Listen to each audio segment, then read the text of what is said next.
So President Joe Biden on Wednesday announced the additional $800 million to aid Ukraine in their military fight, waste of time against Russia, right? And I wanted to reiterate the point that it equates to $1 billion, $1 billion in 1 week. Remember that when they said that they didn't have money for healthcare, when they said they didn't have money for student debt relief, that poor Jill Stein just couldn't get it done, that there was just, you know, when Joe Manchin and Sinema, like they blame these people, but if they wanted to do it, they would do it. And when they don't have money for, you know, the crumbling infrastructure that Bernie Sanders ran on, when they tie all this dirty, you know, fourth industrial revolution crap into the legislation that is supposed to help working people, just remember this money, $1 billion. Most people will never see that money in their entire life. In fact, most people won't see millions. And so it's crazy that people aren't more angry at this. And I think, like I said yesterday, I think people are going to start getting angry with the prices of gas, which is what we're going to go over, right? And I put a few minutes of his speech, unfortunately for all of you, but they're not too long. It's just basically, I wanted everybody to hear exactly how he framed this and how much money and help he's giving them and in what way. So let's just start with the first time us at 2 hours and 2 minutes till 4 minutes. Oh.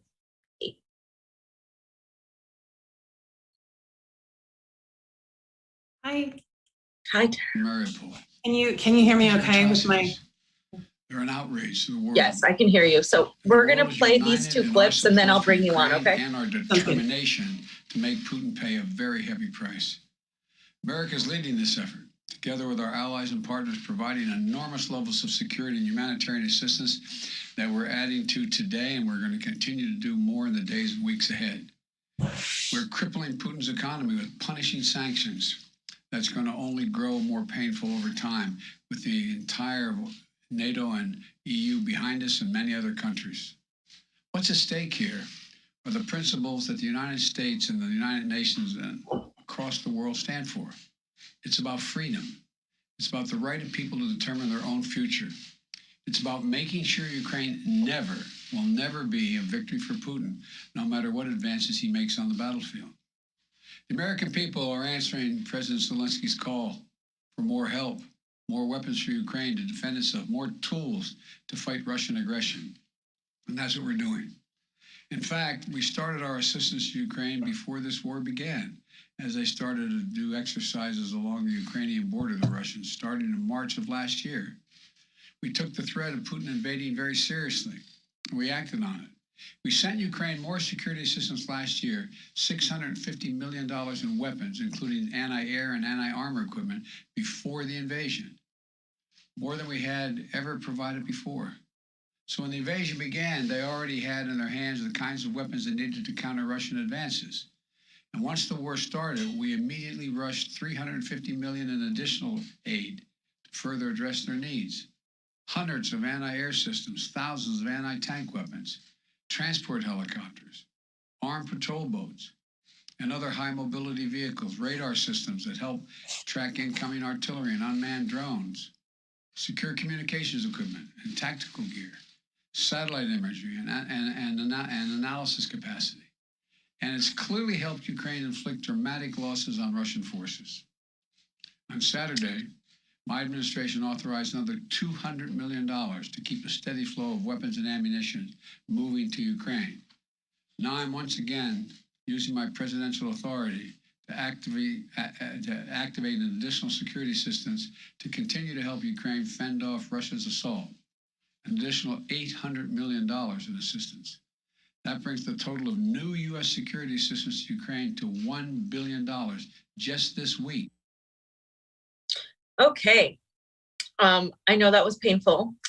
Hey, everybody. I have with me Tara Reade. Tara, thank you for being here and joining me today to co-host the show. I really appreciate it. Oh, I'm honored to be here. Thank you so much for bringing me on. I think it's important actually that you join this for this segment because I wanted to get your take. That was just the first part, I think, of what Biden was saying, how much money they've been giving to Ukraine. And I just wanted to hear your take on what he said and this whole situation of all this money when we're talking about people here struggling, people in the United States struggling, everyday Americans, and all that money that we're sending to Ukraine. Yeah, $1 billion, he said it. There was no question. There's no representation of the working people of the United States. It's just manufactured consent, brought to you by Lockheed Martin and, Hewitt Aircraft and all the rest. And I think there was an article that came out yesterday that how many members of Congress are actually benefiting financially from the conflict right now. And it's stunning. So, like you were talking about people hurting in America. I mean, we have over 600,000 homeless. We have no access to affordable Medicare.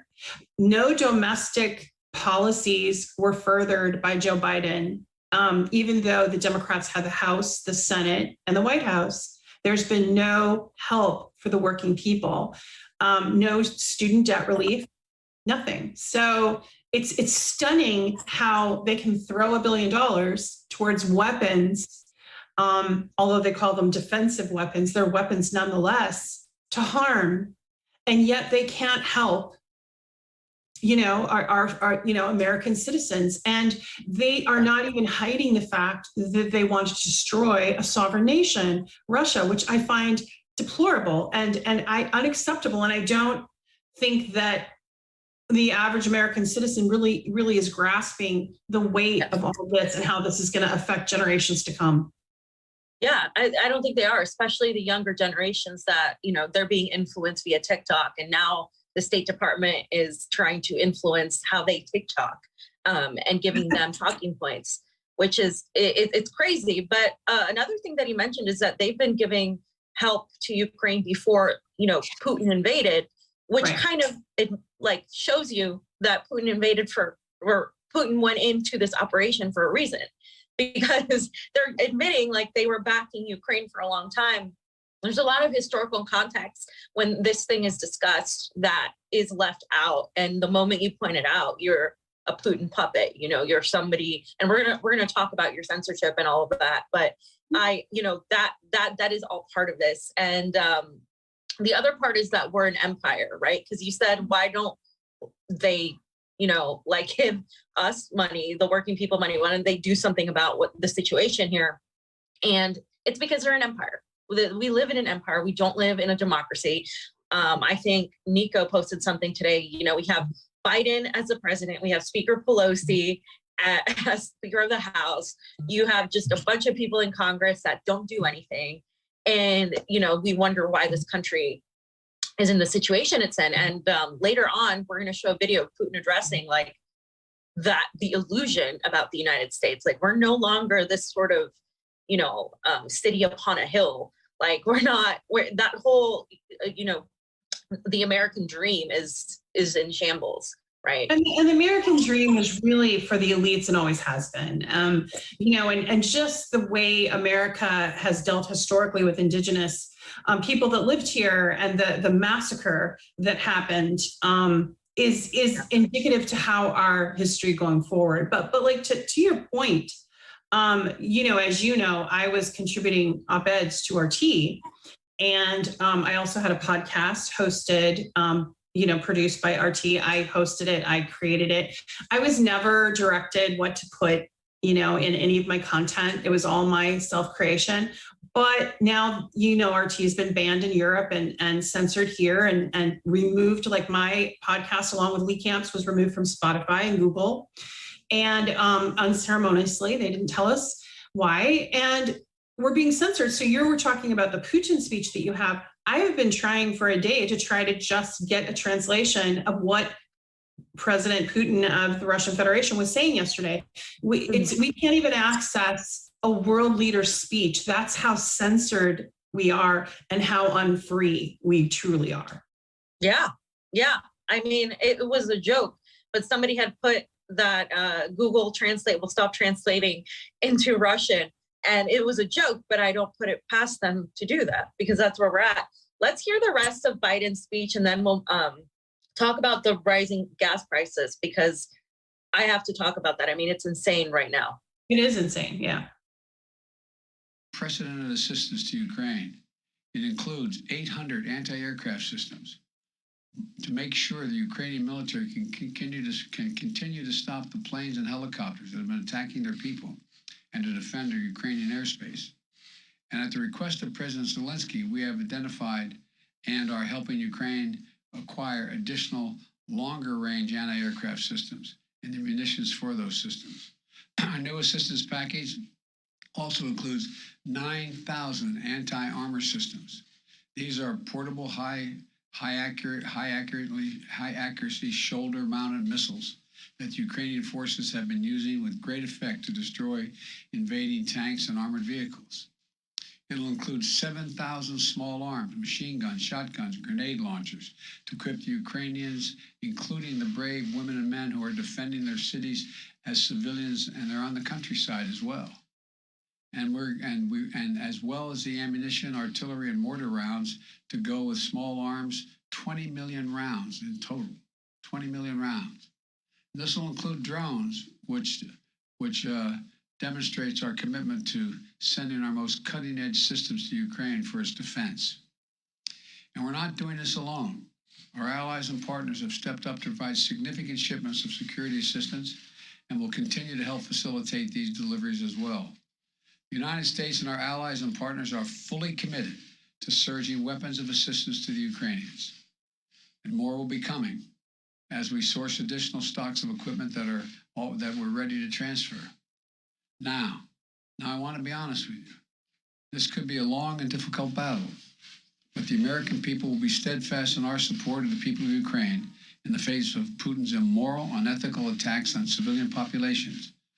We are united in our abhorrence of Putin's depraved onslaught, and we're going to continue to have their backs as they fight for their freedom, their democracy, their very survival.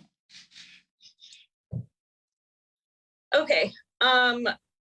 So again, they're framing this as a call to democracy, and I have to put in Biden's speech because people need to hear the bullshit they say. Like, it's boring, it's tedious, but there are some things that need to be heard so people can respond to that, right? It's so easy for them to just create this theater of, we're doing this for democracy. We should be proud that we're doing this actual imperialism for democracy, because the U.S., as we know, Tara, backed neo-Nazis in 2014. They ousted the democratically elected leader of Ukraine, Yanukovych, and they put in their own puppet. Victoria Nuland's on audio admitting that. And there was a coup, and in that coup, of course, people died. And for the last 8 years, there's been bombing and shelling of the region in the Donbass region, Donetsk and Luhansk. And what a cutie! My cat has political opinions. Go on. It's okay. They all do. I love it. It adds to the discussion. It really does. Yeah. And so, like, all that happened, and 13,000 plus people died in the region, but nobody talks about that. So when they talk about the drones, when they talk about the planes, that's what this is. This is a response to sort of demand this position in this region that they want, right? They want the access to this Nord Stream 2 pipeline. They want the access to the region of Eurasia. This is not about Ukraine. This is about the United States and NATO waging a proxy war with Russia, because they've never liked Russia. Exactly. Yeah, this is all about the domination of the fuel industry. And also, of course, they've already made calls here to reopen the Keystone pipeline. And to start looking at federal lands that were protected and the ocean along the coast, and fracking again, which they already know does a lot of damage and causes problems. But again, I had been saying, as you know, since 2020, that Joe Biden's administration, because I know some of the people and had worked, they're still there, some of them, with some of them that wanted a war with Russia. And there's no question with the rhetoric where they were going. They were unwilling to diplomatically compromise. And I want to go back to something originally that you said that was really interesting. Will we ever know, because of the censorship, why President Putin went in at the time that he did? Truly, because they're calling everything Russian misinformation. But actually, what's coming out now is there was 30 biolabs in Ukraine, US funded, with pathogens and very dangerous, things that could have happened. There was a planned massacre that was going to occur in the Donbass region, and there was a sense of urgency. So, there's another side to this story, and we're just not being allowed to hear it. You can hear it if you go to George Galloway. You can hear it if you listen to Caleb Maupin. If you go to my content, if you try, but you have to dig around. But just as a normal citizen, it's hard. And going back to what you're pointing out now, a lot of this isn't about even ideological issues with America. America just wants economic world global domination. And it's not a unipolar world anymore. It's a multipolar world. Exactly. And that's why you can see the cries of the empire kind of trying to stop the multipolar world from happening, right? So Oz, here's a gas prices chart. I'm going to read this because this is crazy. So gas prices, and this is from Marca News, gas prices are reaching record highs all across the US, but one state is at the top. Prices can also vary widely by state, but the average right now in the US is about $4.33 per gallon. This is as of like 2 days ago. But in 9 states, it's more than $4.50 per gallon. So the price of gas is also $1.54 higher than a year ago. And so obviously you can guess where the highest gas prices are. California, particularly San Francisco Bay Area in California, $5.79 per gallon. And the lowest average is in Oklahoma and Tulsa at $3.80 per gallon. Now, people don't make a lot of money in Oklahoma. People are supposed to make more money in San Francisco. In fact, a family that makes about $100,000 and has 2 kids cannot afford to live in San Francisco anymore. The rent is obviously ridiculous. The gas prices, you can see in this picture, $8.75 in some places in California. It's insane. It's absolutely insane. And then you think about who lives farther away from work, right? And it's poor people who have had to drive long distances. So who is this affecting the most? And by the way, this didn't begin with Russia. This was from a while ago. And I'm just going to finish up here and then we'll talk about it. Because in 2021, the gas price average was $2.86 per gallon, right? And so it increased, it increased like ridiculously now. And so energy prices, of course, are also the thing that are contributing to this. It's not just the Putin situation with Russia. No. It's this and the inflation too that has been outpacing wages, right? And I think I skipped one, Oz. So the average driver covers about 39 miles per day, and their vehicle averages about 24.2 miles per gallon of gas. So it's about $9.26 in gas per day in California, $6.15 in Kansas. So it's like $100 difference. But at the end of the day, it's a lot of money. And the pandemic before and the inflation and now this is going to lead to very, very bad things that I don't think people realize how bad it's going to get. No, I mean, we're going to have a food shortage within a month, or 2. And bluntly, I live in I live in the Pacific Northwest, so I have access to a lot of organic local farms and whatever. But, a lot of people do not have that access, especially if you're in an urban area, and it's going to be hitting hard. I mean, wheat prices are going to be, at the roof. I don't think it hasn't hit yet. It's starting to hit with the fuel prices, like you said. In my area, I'm getting the same prices. I think the highest I saw was $7 per gallon. Because in metro areas, in rural areas, sometimes rural areas tend to do that. And we also need to look at price gouging too. So in certain areas that are raising the price, they're literally just kind of raking it in before they get caught, so to speak. Price gouging. But yeah, this is going to hurt everything. We just came out of a pandemic and people were trying to rebuild, right? And dealing with health issues.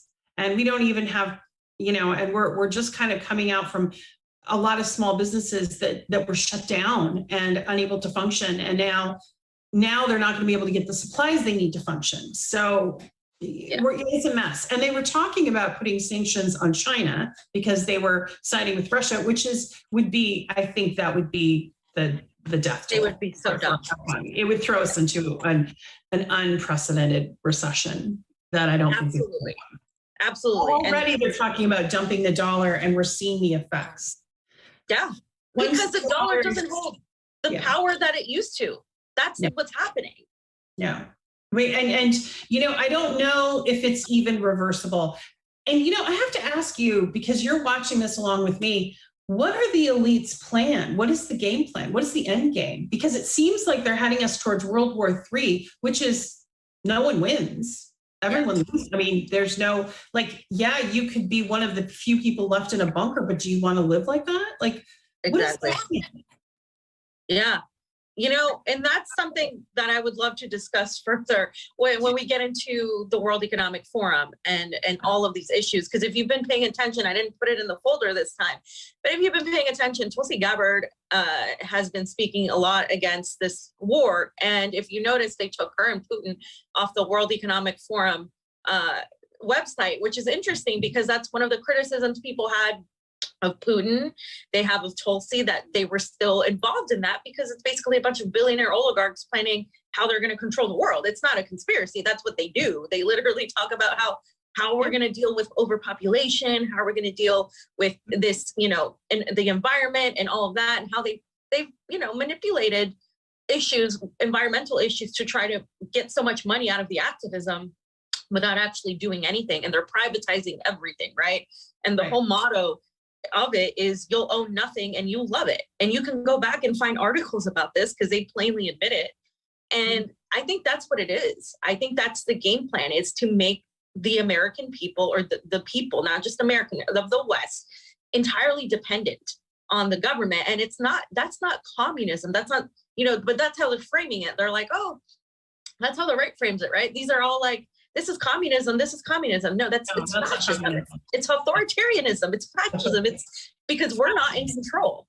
Well, it's fascism, and we're supporting like $1 billion that's going over to Ukraine. Those are neo-fascists. Zelensky sat there and gave a speech to Congress about wanting the no-fly zone. Hey, let's have World War III. Come on, right? And on his T-shirt, you could see an iron cross. Yes. Well, an iron cross, and most people don't know what that is, but that's a Nazi emblem. They're not even hiding it. They didn't blur it. It's sitting right there for everyone to see, and not one Western media outlet comment on it. You saw some people ask, "Hey, what's that symbol?" And I'm like, "That's an iron cross. Be scared of that."